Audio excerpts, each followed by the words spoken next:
Stop. Don't close this yet. You didn't find this video by accident, and I need you to hear this before anything else I'm going to say tonight. It wasn't the algorithm. It wasn't idle curiosity. It was me who brought you here. I've already tried to warn you before, more than once, in ways you may not even have recognized as my voice. It was that restlessness you felt and decided to ignore because you were too tired to stop. It was that thought that crossed your mind on an ordinary morning, "I need to change this," that you pushed off until later, the way you always push things off.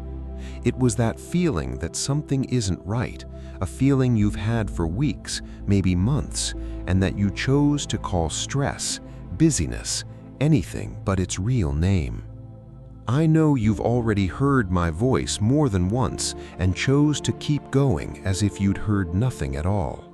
And I need you to understand something tonight with all the gentleness that still remains in me before I have to speak another language.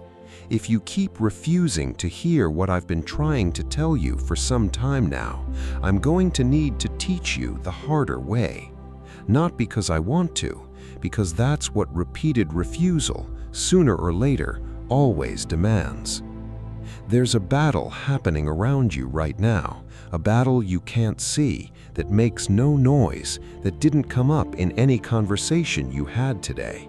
It doesn't happen in the big moments of your life. It happens in the small ones, in ordinary minutes, in choices you don't even realize you're making.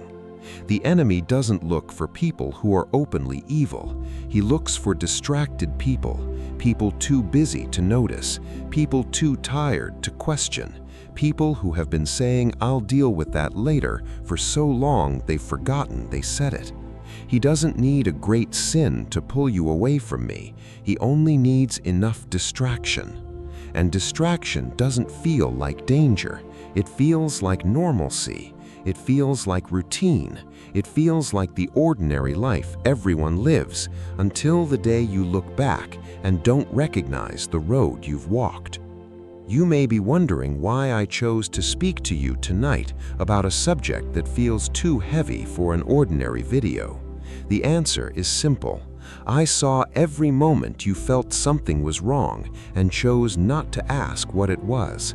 I saw every time you put off a hard question about yourself because it was easier to keep moving forward without looking back.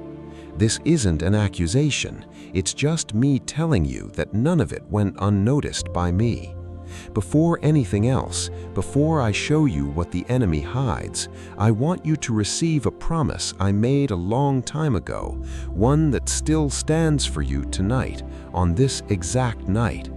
Behold, I stand at the door and knock. If any man hear my voice and open the door, I will come in to him, and I will sup with him, and he with me. Revelation 3:20. I don't break down any door. I knock and I wait. That's the difference between me and everything else that wants to destroy you. I never force my way in. I knock with patience, night after night, even when you take a long time to answer. And it's exactly that same door and what passes through it without you noticing that I want to show you tonight. Maybe you felt that knock before and thought it was just tiredness, coincidence, a random thought passing through your head. It wasn't. I knock in different ways depending on how busy you are, how many other voices are competing for your attention in that moment. Sometimes it sounds like restlessness in the middle of the night. Sometimes it sounds exactly like this video, arriving on an ordinary night at a moment you weren't even expecting. And I want this promise to be your reward from the start. Before anything else I'm still going to show you.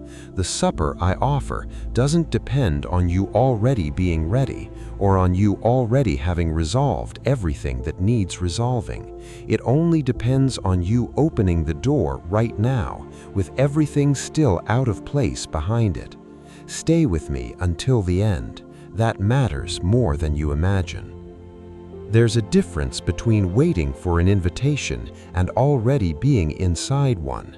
Many people live waiting to feel worthy enough to come near me without realizing the invitation was made a long time ago and still stands, regardless of the state the person is in.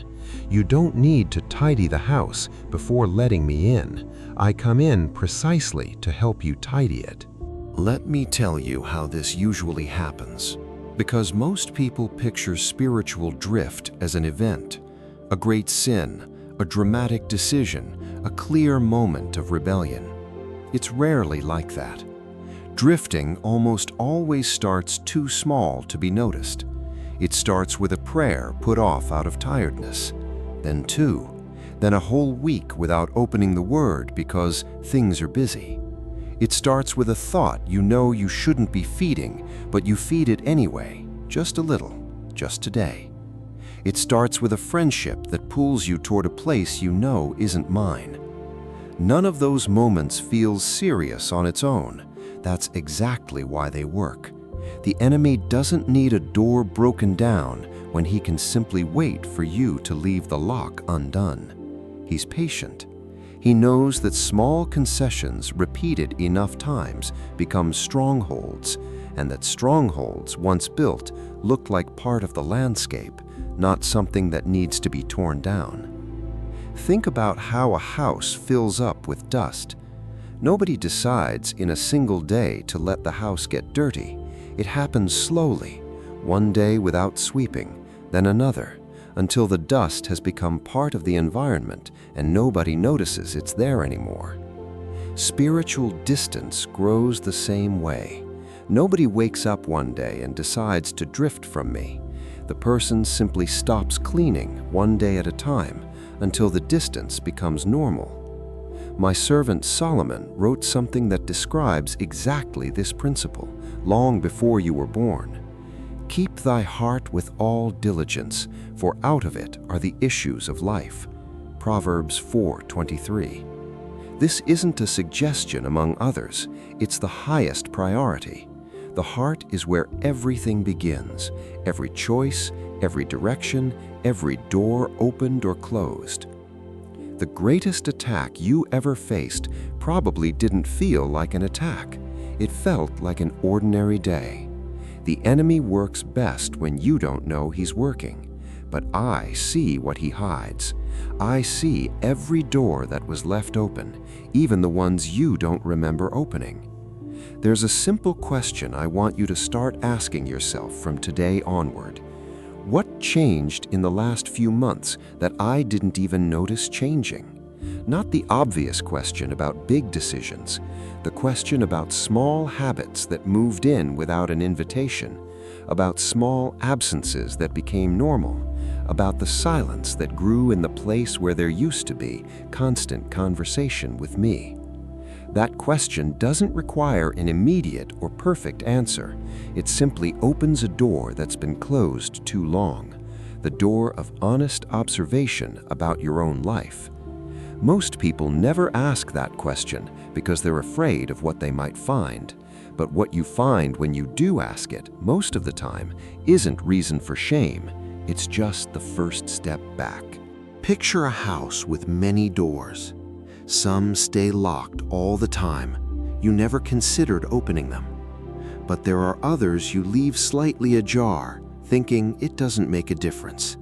A small crack here, a small tolerance there. You tell yourself you can control how much comes in through them. Sin doesn't break into a closed house. It enters through the door someone left open. No sin forces its way in where there's no space prepared for it.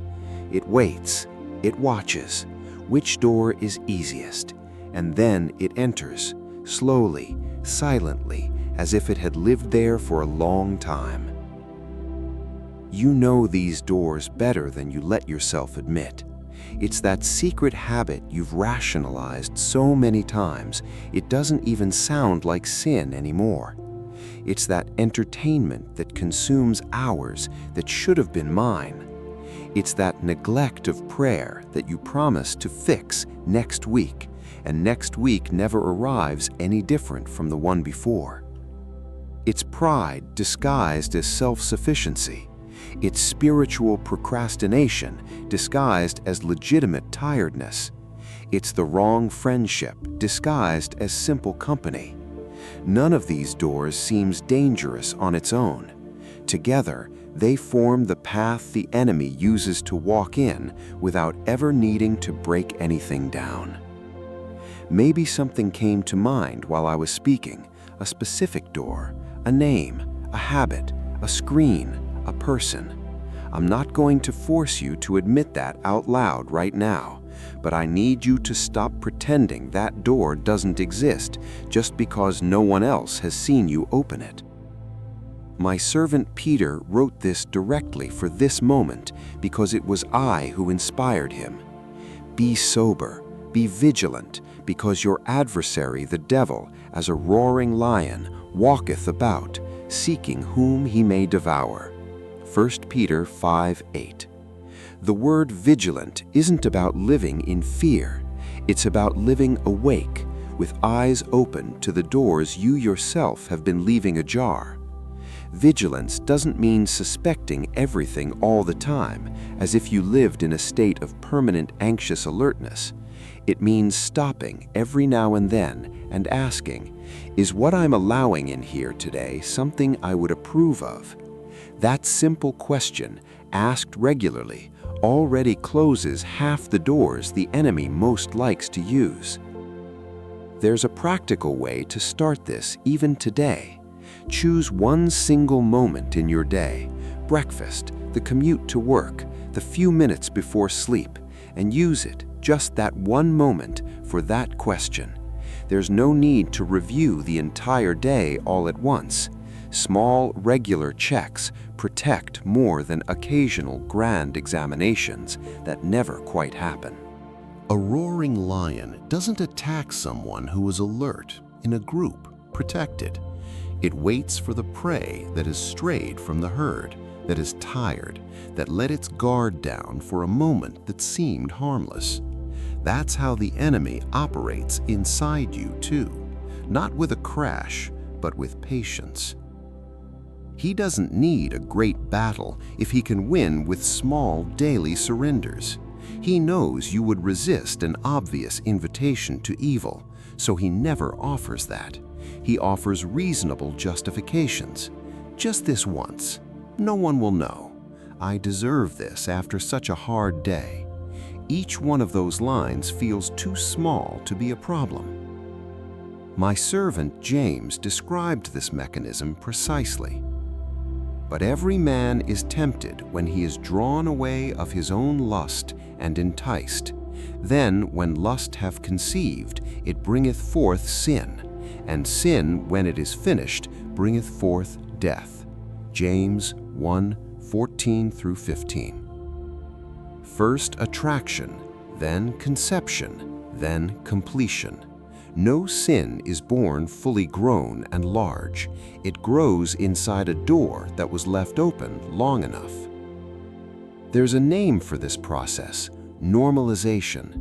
It's when something that should trouble your conscience stops troubling it, not because it stopped being wrong, but because you got used to its presence. It's like a person who lives near a busy road and stops hearing the cars after a while. The noise didn't decrease, the ears just adapted. That's why I need to reintroduce the discomfort tonight, not to hurt you, but to reactivate in you the sensitivity that had gone to sleep. A heart that's sensitive to sin isn't a weak heart. It's a heart that's still alive, still able to respond to my voice before something louder is needed to reach you. I see the door that was left open on Monday and how it got a little easier to open on Tuesday and even easier on Thursday until the following week it didn't seem like a choice anymore. It just seemed like who you are now. That's how strongholds are built. Brick of rationalization on top of brick of rationalization. Being sober doesn't mean living in fear. It means living awake. Staying vigilant isn't a heavy task I'm placing on you. It's an invitation to recognize the doors before they become walls you don't even remember building. Tonight, I'm not here to list your sins. I'm here to show you the doors. A door that's recognized can be closed. A door that is ignored cannot. I didn't ask for perfection in this process. No one can close every door at once, and I never expected that from you. What I ask is for willingness, the decision to stop pretending certain doors don't exist, even while knowing that closing them fully may be a process, not a single event. There's a huge difference between fighting against a door and simply deciding to look at it. Most people get stuck right at that first step, thinking they need to have the complete solution before admitting the problem. But recognition comes before solution, always. You don't need to know exactly how you're going to close that door tonight. You only need to stop telling yourself it isn't open. Now I need to tell you how I really work, because most people understand my correction backwards. They think I wait in silence until it's too late and only then act. That's not how it works. I speak first, always first, long before any consequence. I speak through conscience, that restlessness you feel when you're about to do something you know you shouldn't. I speak through the word, that verse that seems written specifically for your situation, even though it was written thousands of years ago. I speak through the Spirit, that peace that withdraws when you drift and returns when you come back. I said through the prophet Isaiah a promise about exactly this kind of voice. And thine ears shall hear a word behind thee, saying, This is the way, walk ye in it, when ye turn to the right hand and when ye turn to the left. Isaiah 30:21. I didn't say the voice would shout. I said it would speak behind thee, close enough to be heard, quiet enough to require attention. I speak through messages that repeat themselves in different ways across your life, as if the whole world were trying to tell you the same thing. A friend mentions something. A verse appears twice in the same week without you looking for it. A song plays exactly the word you'd been avoiding hearing. None of those coincidences is really a coincidence. This isn't condemnation, it's mercy arriving early. I would 1,000 times rather speak through a gentle restlessness than through a painful consequence. But I need you to understand what happens when these quiet warnings are repeatedly ignored, because that's exactly what I came to show you tonight. Maybe you're trying right now to remember some of those voices I've already used with you. Don't force the memory. They usually don't arrive as dramatic revelation. They arrive as an ordinary thought you almost dismissed. I should talk to God about this. This doesn't feel right. I know I need to change something here. If any of those thoughts have passed through your mind recently, I was already speaking. When you ignore the restlessness once, it still comes back. When you ignore it 10 times, it starts to grow weaker. And when you ignore it enough, you stop feeling it. Not because I stopped speaking, but because you stopped listening. That's when a person starts to believe God has gone silent, when in reality, they were the ones who closed their ears first. The process has stages. First comes the restlessness, small, almost imperceptible. Then comes a heavier conscience, that weight you feel when you lie down at night without knowing exactly why.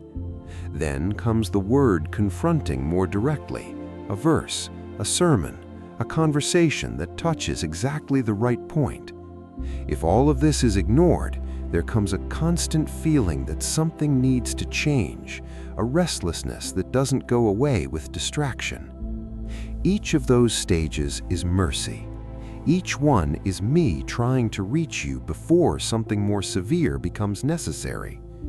And if everything keeps being ignored, the heart begins to harden. Not all at once, gradually. The person prays less, feels less, hears less, obeys less.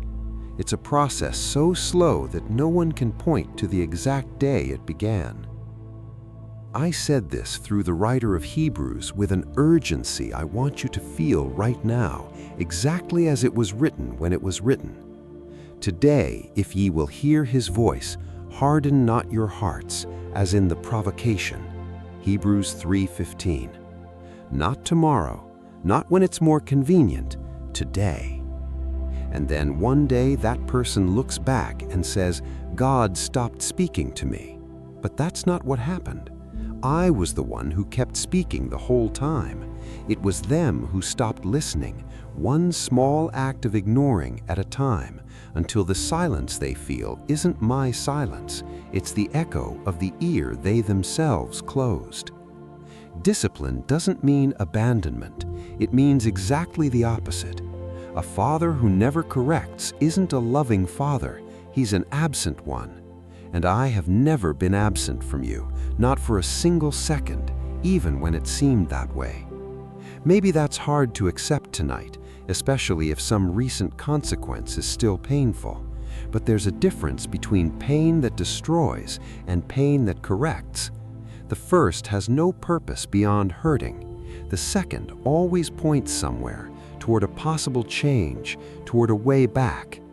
If you can see, even faintly, some direction inside the pain you feel, that's a sign it belongs to the second kind.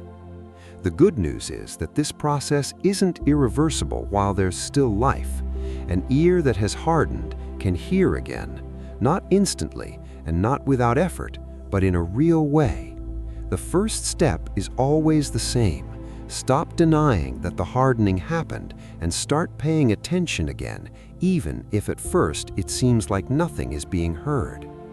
That fresh start usually doesn't come with strong emotions. Don't expect a moment of intense emotion as a sign that the sensitivity has returned.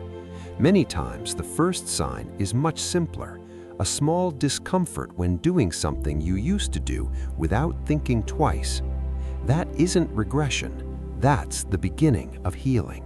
There's a man whose story I need to tell you now, because it explains better than any explanation what happens when a clear warning is deliberately ignored. Before I tell you his name, I need you to understand the size of the storm he faced, because only then will you understand the size of the mercy that came right after. The boat was rocking with such violence that the sailors, experienced men who had already weathered many storms, were certain they were going to die. And in the middle of all that chaos, one single man was asleep below deck, so far removed from his own conscience that not even the sound of the storm woke him. His name was Jonah. I gave him a simple instruction: go to Nineveh and say what I tell you to say. It wasn't a complicated request. Jonah heard perfectly and did the opposite. He went to the port, bought a ticket, and boarded in the other direction. He didn't run out of pure rebellion. He ran because he disagreed with the plan. He believed Nineveh didn't deserve a second chance. I didn't destroy him for that. I didn't send fire. I didn't withdraw my calling. I allowed a storm to form, not as vengeful punishment, but as the instrument that the ignored warning needed to become. It took an enormous fish swallowing that man, 3 days in the most complete darkness he had ever experienced, for the voice he had ignored at the port to finally reach him in a way he could no longer ignore. And inside that fish, in the most desperate place he had ever been, Jonah prayed words that I had recorded exactly as he said them.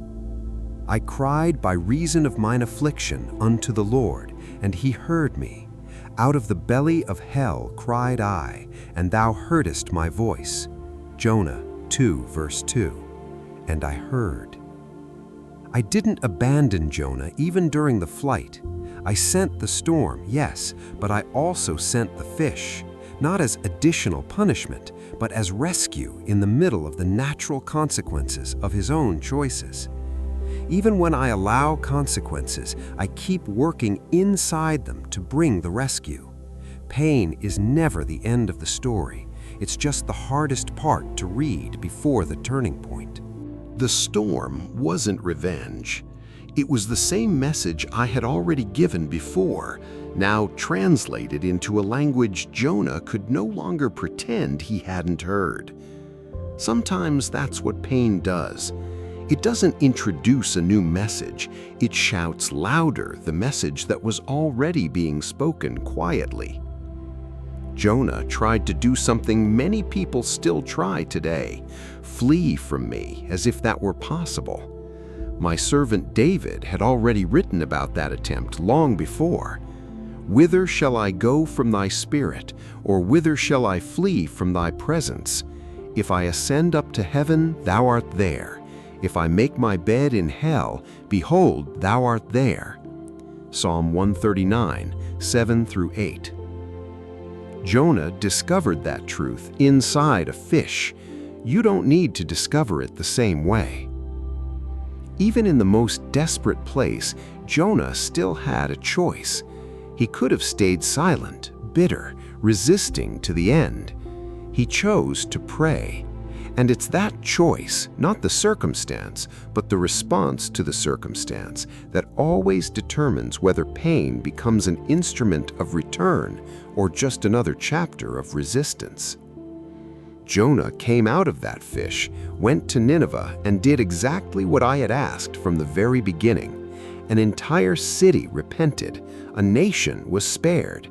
All of that could happen without the storm, without the fish, without 3 days in the dark, if Jonah had listened the first time. Maybe you're carrying something similar tonight. A calling I've already made that you've been putting off, avoiding, running from in the opposite direction. Maybe you already feel the storm forming, not as a threat, but as the same invitation I've already made in other ways, now becoming harder to ignore. I don't need you to reach the bottom of a fish to come back to me. The choice is still in your hands. And I want you to notice something beautiful at the end of that story. Even after everything Jonah did, even after the deliberate flight, I still used him to save an entire city. His past of disobedience didn't cancel his future purpose. That's also true for you. No door you've left open until today is big enough to stop what I still want to do through your life. There's also something uncomfortable in that same story worth naming. Jonah was angry at the mercy I granted to Nineveh after everything. He would rather have seen the city destroyed than see it forgiven. Sometimes the greatest obstacle between a person and restoration isn't the distance they've traveled, but the difficulty of accepting that the same mercy they received is also available to others. There are nights when a father stands looking at an empty road, waiting for someone who left a long time ago. That's the scene I want to open with for the next story. Not with the son who got lost, but with the father who never stopped watching. Because that's how I've been with you, even on the days you thought I had given up. A man had 2 sons. The younger one came to him and asked for his share of the inheritance while the father was still alive, which in the culture of that time was the equivalent of saying, "You're already dead to me. I only care about what you have." The father gave it, not because he didn't see what that meant, he saw it perfectly. But real love doesn't force anyone to stay. It lets go, even knowing what will probably happen. The son took everything, went to a distant country, and spent every coin on a life that felt like freedom, but was only noise covering an emptiness he didn't yet know how to name. Before any hunger, before any consequence, this son had already received warnings. The culture around him knew the weight of what he was doing. His own conscience was probably already whispering something in those first nights of excess. No one forced him to spend everything at once. He could have stopped halfway, saved a portion, returned before the hunger arrived. But every coin spent seemed harmless on its own. exactly like the doors left ajar I already told you about. He only realized the size of the problem when there was nothing left to save. And then came the hunger, not as cruel punishment, as the natural consequence of a road he himself had chosen. He ended up working in a pigsty, so hungry he wished he could eat the pig's food. And there, at absolute rock bottom, my servant Luke recorded exactly what happened. And when he came to himself, he said, "How many hired servants of my father's have bread enough and to spare, and I perish with hunger?" This moment didn't happen because someone convinced him with arguments. It happened because the distance between the illusion he'd been living and the reality he now faced had grown too large to ignore. Sometimes that's exactly what consequences do. They don't teach something new, they make it impossible to keep pretending everything is fine. Many people spend years avoiding that moment of clarity, not because they can't see reality, but because the illusion is more comfortable while it still holds. The problem is that every illusion has a limit to how long it can be sustained, and when that limit is reached, the fall tends to be harder than it would have been if the person had faced the truth earlier. He prepared a speech. "Father, I have sinned. I am no longer worthy to be called your son. Make me as one of your hired servants." It was an honest and humble speech, and also a speech that completely underestimated what was waiting for him. My servant Luke recorded the exact moment. When he was yet a great way off, his father saw him and had compassion and ran and fell on his neck and kissed him. When he was yet a great way off, the father was watching. He kept watch on that road every day, waiting for the son who had left, keeping the calling that had never been canceled even after so much time. And when he saw him, he ran, something men of dignity did not do in that culture. But real love tears through its own dignity to reach whoever has been lost. The kiss came before the speech was finished. The restoration came before any proof of sufficient repentance. The son didn't need to prove anything beyond the fact that he was coming back. The father called for the best robe, a ring, sandals, and threw a feast, not a gradual rehabilitation ceremony, slowly testing whether the son could be trusted again. Full restoration, immediate, with no additional conditions. The new robe covered the smell of the pigsty. The ring restored the authority of a son, not a hired servant. The sandals marked the difference between someone who walks as a member of the household and someone who walks barefoot as a person who has lost everything. Maybe you've ignored warnings similar to the ones this son ignored. Maybe the hunger you feel right now, that emptiness nothing seems to fill, is exactly the kind of consequence I allowed so that you would come to yourself, just as he did. It isn't punishment for sin, it's an invitation to return, arriving in the only language that hadn't been ignored yet. This story also has a second son, the one who never left home, but who kept his distance in his heart even while physically close. Staying near me, fulfilling religious obligations, is not the same as truly being turned toward the Father. You can be close to the altar and still far from the Father's heart. This older son complained about the feast, the fattened calf, the new robe, everything he had never asked for himself, despite all those years of faithful service. And the Father answered with a line I want you to hold on to. All that is mine is thine. Constant closeness sometimes blinds a person to the riches that were already available all along, simply because they never stopped to receive them. I need to tell you about a pattern that repeated itself for centuries with an entire people I chose to walk with me. Israel heard my voice clearly, through the prophets, through the law, through miracles witnessed with their own eyes. And even so, they repeatedly chose to ignore it. The pattern was always the same: gradual drifting through small concessions that seemed harmless on their own, a little idolatry here, a wrong alliance there, a neglect of worship that seemed reasonable at the time. I sent prophets to warn them. I sent signs. I spoke through the collective conscience of that people, trying to bring them back before something more severe became necessary. What struck me most about that pattern wasn't the disobedience itself.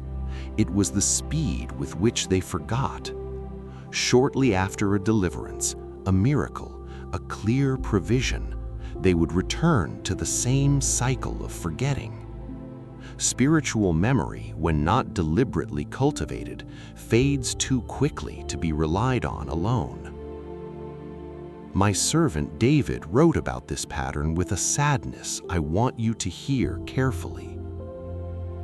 How oft did they provoke him in the wilderness and grieve him in the desert? Yea, they turned back and tempted God and limited the Holy One of Israel. Psalm 78, 40-41.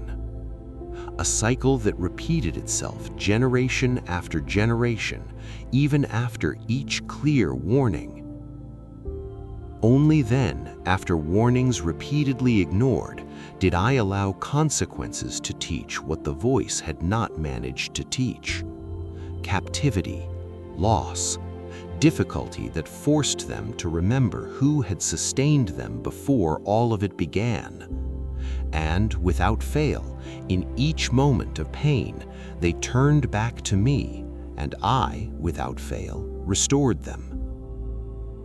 The most remarkable thing about that story isn't the repetition of Israel's disobedience, it's the repetition of my willingness to restore.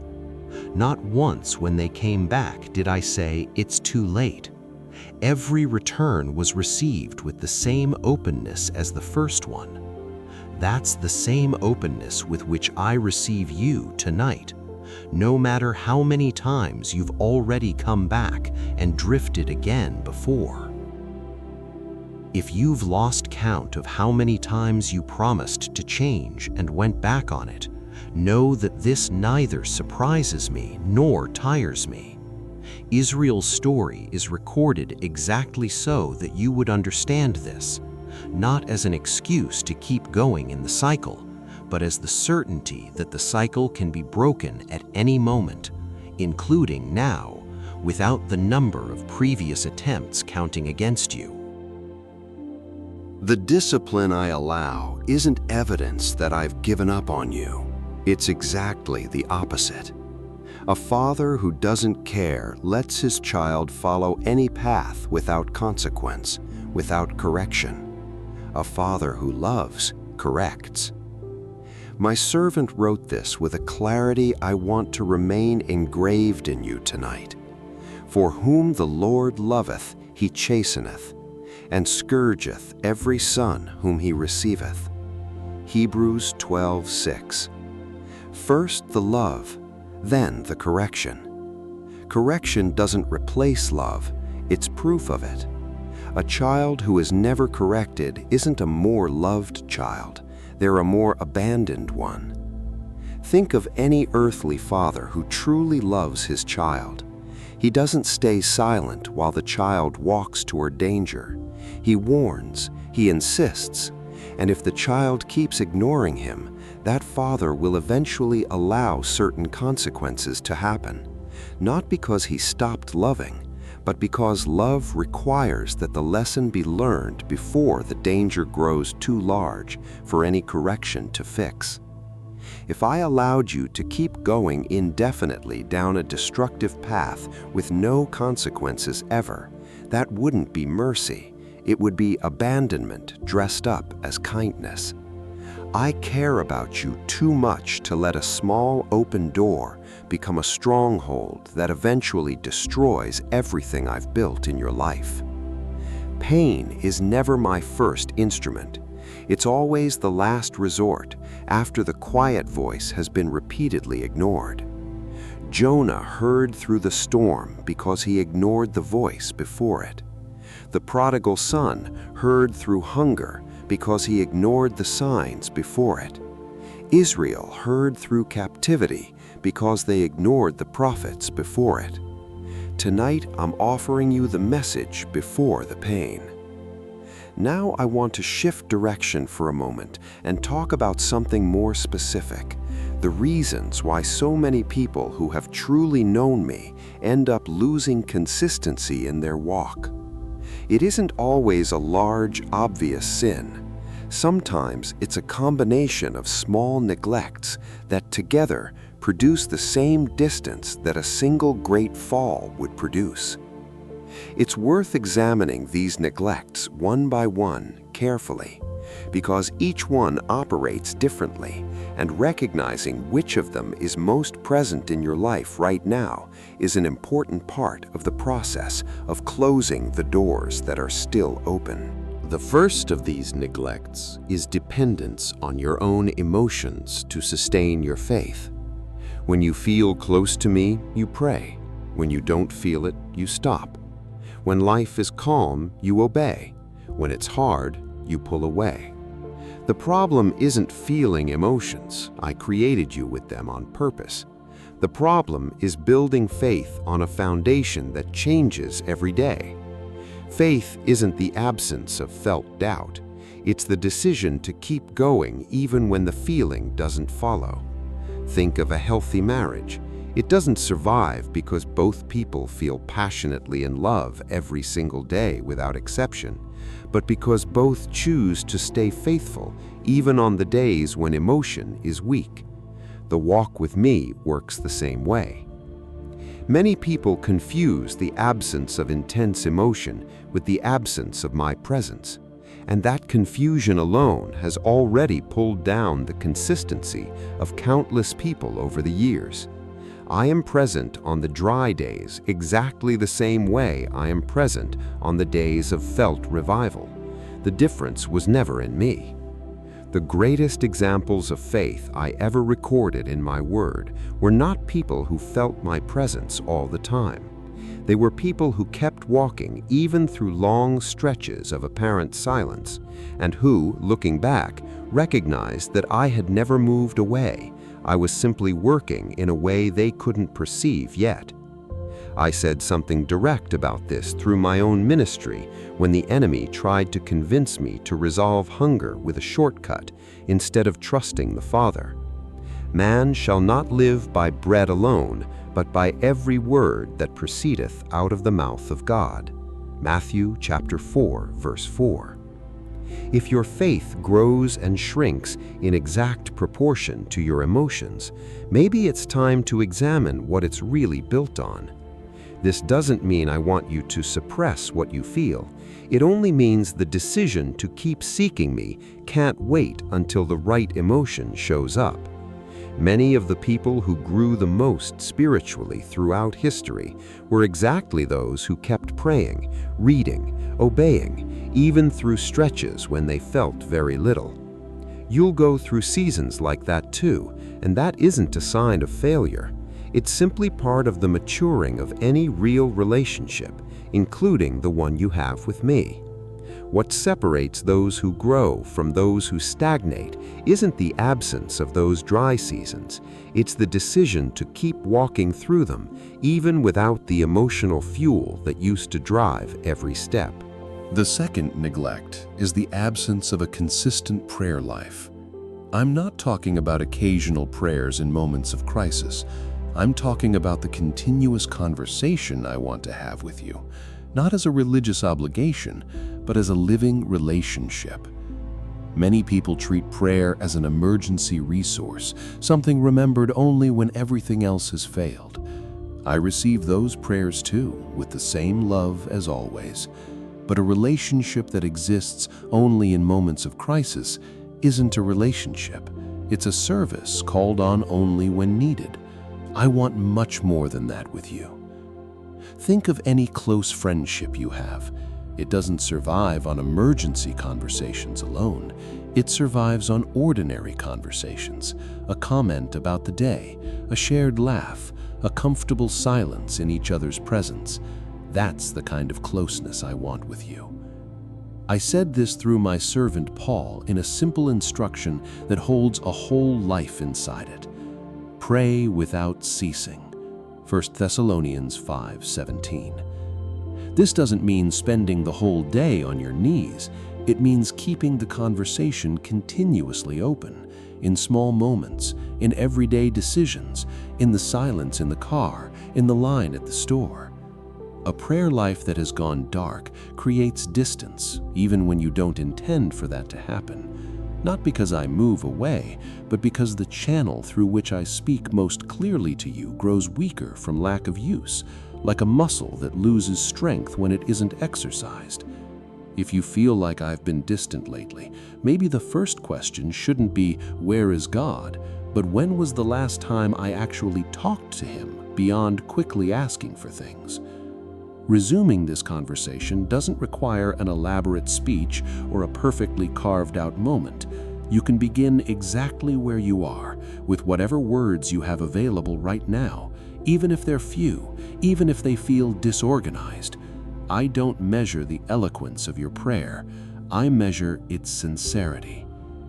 There are people who go years without praying because they feel they've forgotten how, as if prayer required a special vocabulary, a specific posture, a formula that has to be remembered correctly. It doesn't work that way. The first prayer after a long silence can be as simple as, "I'm here, and I don't really know what to say."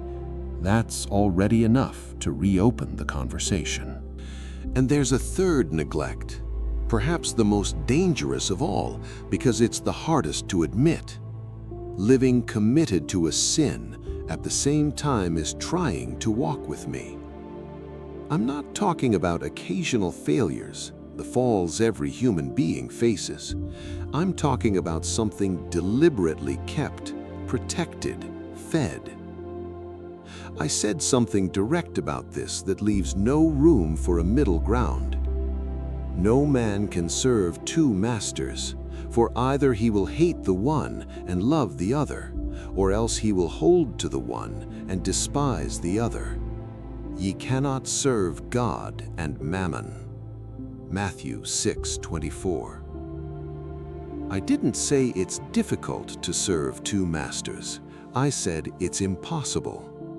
Loyalty doesn't divide evenly between two opposing places. Many people try to live in a kind of permanent middle ground, one foot in each direction, hoping it works indefinitely. But every middle ground has an expiration date. Sooner or later, something forces the choice that was being avoided, and the longer that choice is put off, the more painful it tends to be when it finally arrives. You know the habit you're maintaining even while knowing it needs to die. I won't name it here tonight because you already know what it is. You know which door stays open even knowing what comes through it. You know which compromise divides your heart between what I want and what you keep insisting on holding on to.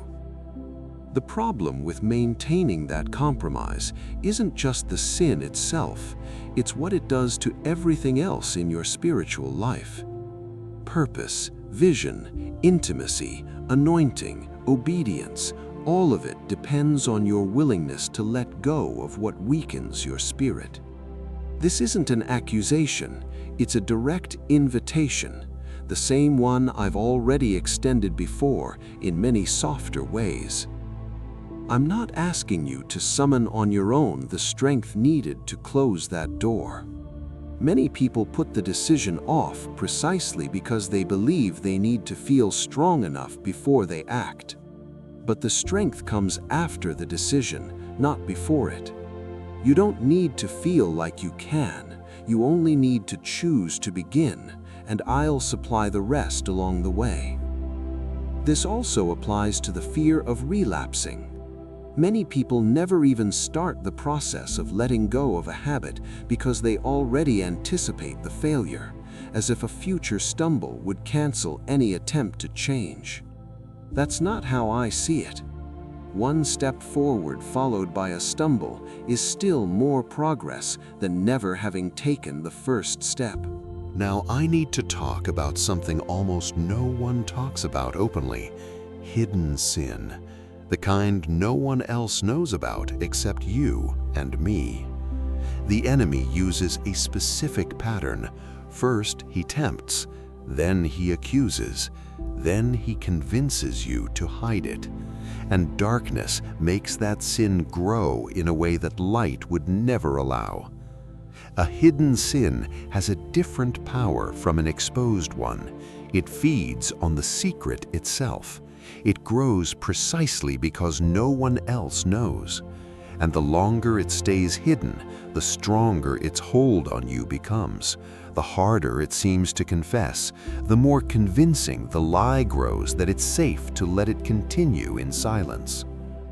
A wound hidden under a poorly done bandage may look like it's healing on the outside, but inside, without proper care, the infection keeps growing silently until the symptoms become too serious to ignore. Hidden sin works the same way. It looks controlled on the surface while spreading within. The longer that wound stays covered, the more painful the process of finally exposing it to light seems to be. But the pain of exposure is always smaller and always shorter than the slow pain of carrying a hidden infection for years. Healing requires exposure. There is no shortcut that fully avoids that step. I already know. Nothing is hidden from me. It never was. Confession doesn't serve to inform me of something I already know in full detail. It serves to set you free. You are the one who needs to hear, out loud, the truth you've been hiding even from yourself for so long. I said through my servant James something I want you to receive as a direct instruction right now. Confess your faults one to another, and pray one for another, that ye may be healed. The effectual fervent prayer of a righteous man availeth much. James 5:16. This confession isn't made only in secret to me, alone in your room, although that's already a powerful beginning.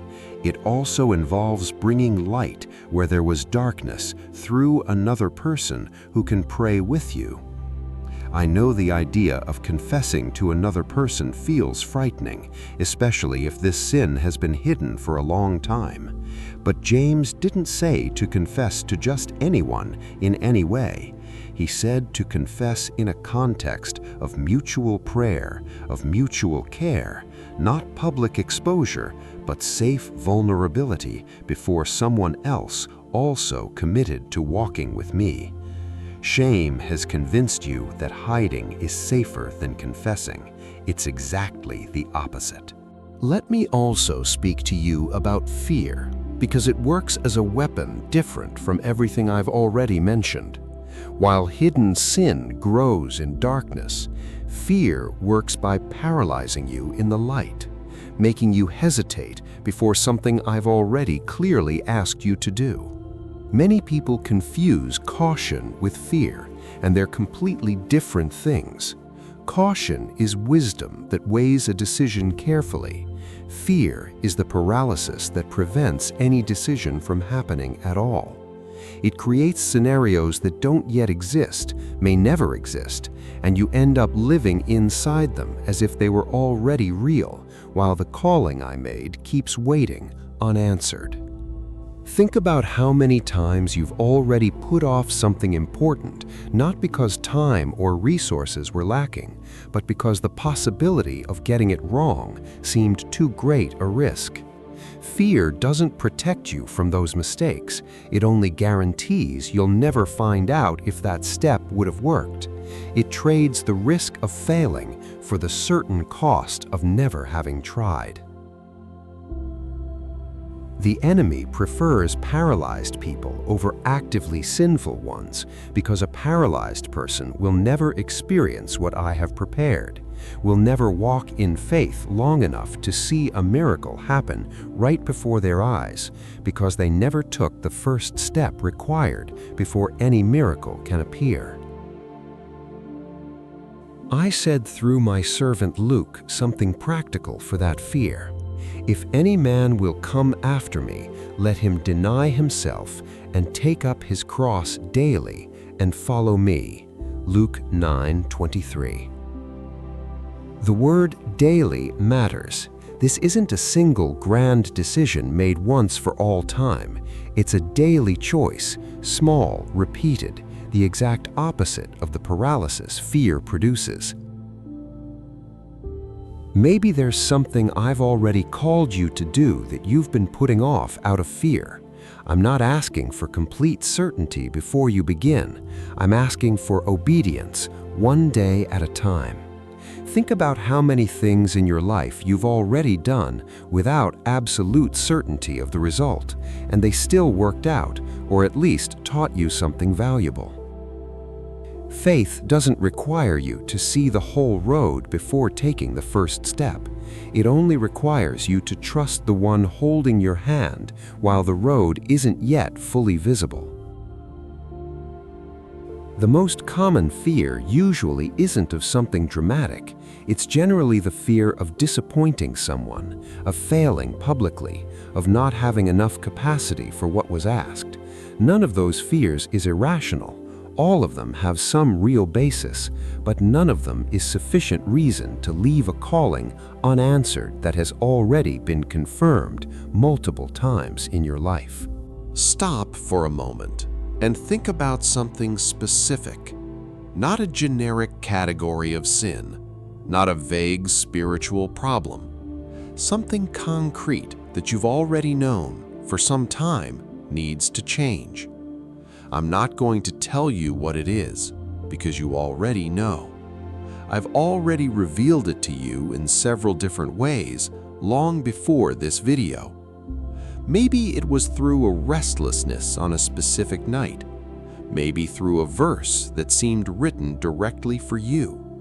Maybe through a conversation that touched exactly the point you were trying to avoid. The forms change, but the message has been consistent because I have been consistent in reaching you.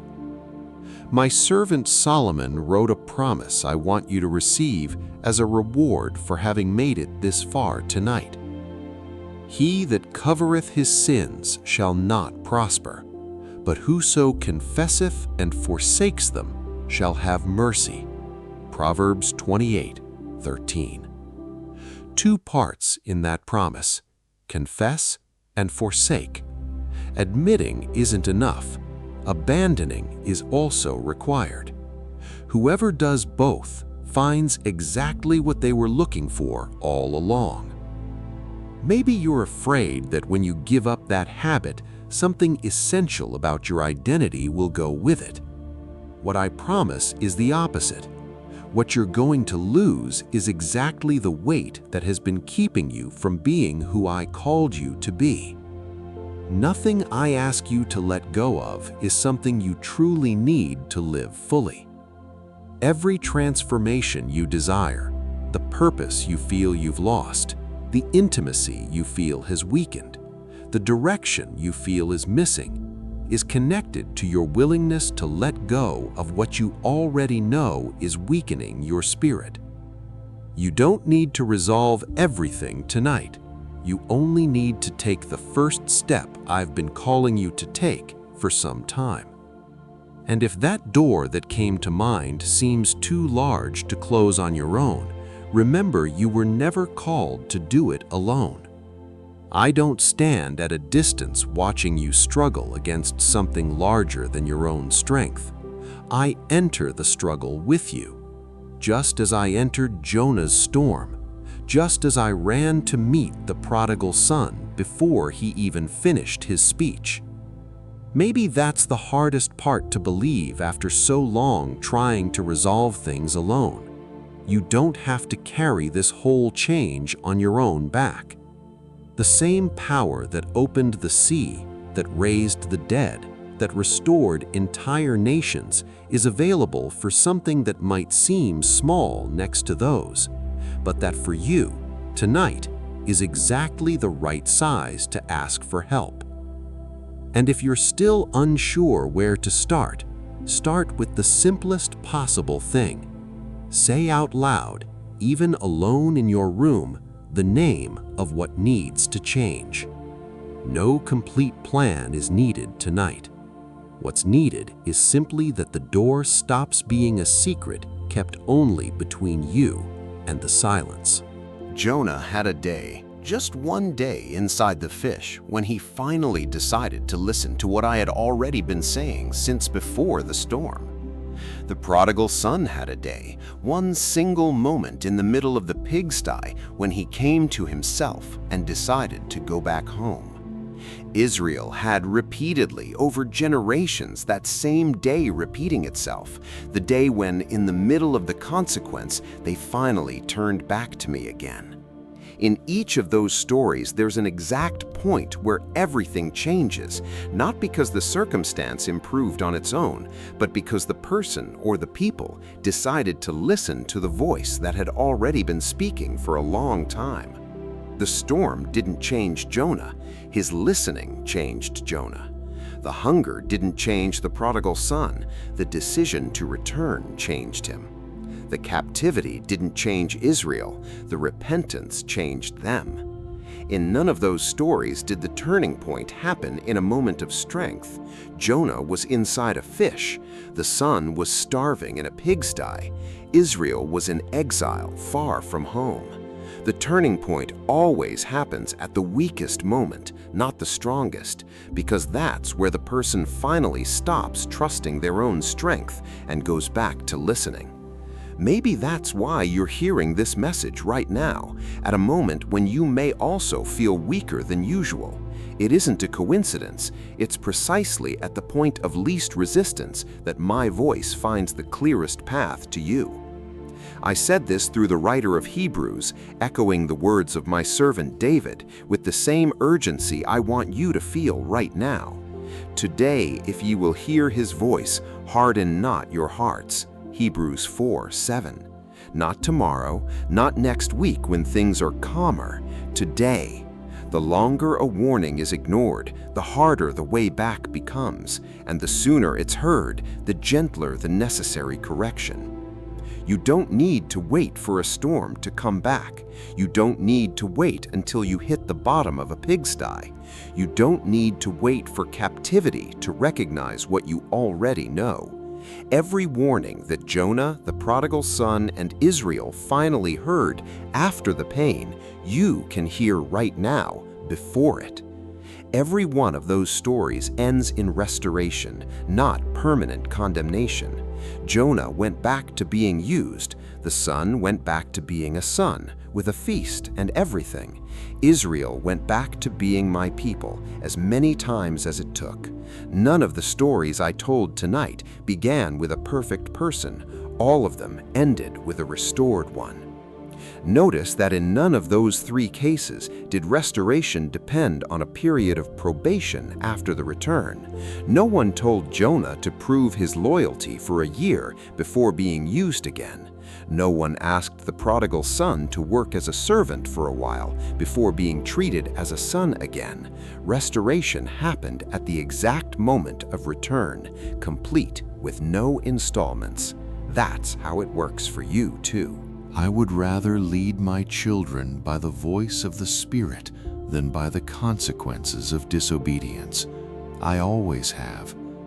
Every gentle warning I sent until today, every restlessness, every verse that landed deep, every loss of peace you felt when you drifted, was my attempt to bring you back before something more severe became necessary. But I also need you to know, even when the warnings are ignored, even when pain becomes necessary to teach what the voice couldn't, that never meant abandonment. The discipline I allow is always proof that you are mine, never proof that I stopped loving you. My servant David wrote something about me that I want to be the last thing that stays with you tonight. He hath not dealt with us after our sins, nor rewarded us according to our iniquities. For as the heaven is high above the earth, so great is his mercy toward them that fear him. Psalm 103, 10-11. That mercy was available before any consequence, and it remains available now, after any warning you may have ignored. Maybe you arrived at this video carrying guilt over warnings you ignored in the past. I don't want you to leave here still carrying that weight. The same voice that warned you before is the same voice that receives you now, without charging you for the lost time, without demanding long explanations, without conditioning the embrace on a perfect speech. Guilt and conviction may seem similar, but they do different things inside you. Conviction points to a change and invites you to act. Guilt only keeps you stuck, replaying the same mistake in your mind without producing any movement at all. If what you feel right now is weight without direction, that doesn't come from me. Conviction always points away, guilt only points a finger.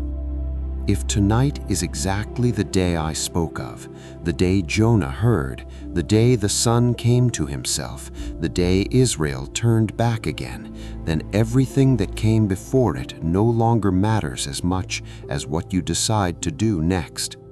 The door is still ajar, I'm still knocking, and I'm still waiting with the same patience as always for you to open it all the way. As long as there is life, there will always be an opportunity for repentance. There will always be room for restoration. The calling I placed over your life was never canceled.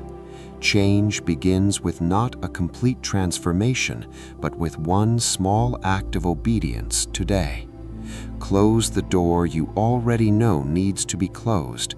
I'm still standing on the horizon, watching the road, ready to run toward you the moment you decide to come back. You are mine, and what is mine, I never stop calling home. This message ends here, but what it represents doesn't end. The door you identified tonight won't close by itself just because the video ended, the same way it didn't open in a single day. But the first brick of any real change is always the same, recognizing today what you used to pretend not to see. You've already taken that step just by having made it this far. Keep this night as a marker, not as an ending. A month from now, a year from now, you can look back and recognize this moment as the day the quiet voice was still enough before anything louder was needed to reach you. If this video touched something inside you tonight, leave a comment telling us which door you decided to close today. And if you want to keep hearing my voice before it becomes necessary to hear it another way, subscribe to the channel. There are more warnings of love waiting for you here, ready for the day when you need to hear them again.